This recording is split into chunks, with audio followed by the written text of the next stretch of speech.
Paano i-download at i-print ang iyong topic certificate gamit ang mobile phone?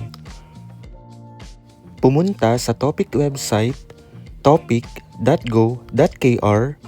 pindutin ang Songjok Hagin sa itaas.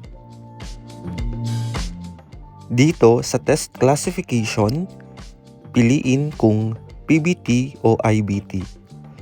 Ilagay ang suhambonho o registration number na makikita sa iyong topic admission ticket noong ikaw ay nag-exam.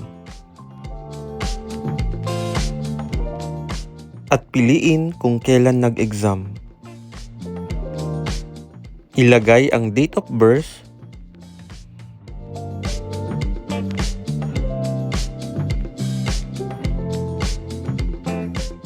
at pindutin ang COMSEC o search.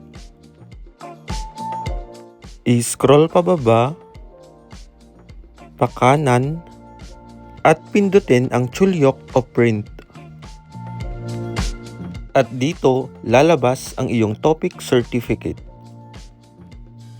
Pwede mo tong i-screenshot para ma-save sa iyong phone. O kaya naman i-print, pindutin ang print button sa itaas kung may nakakonektang printer sa iyong phone. Maraming salamat sa panonood. Annyeong!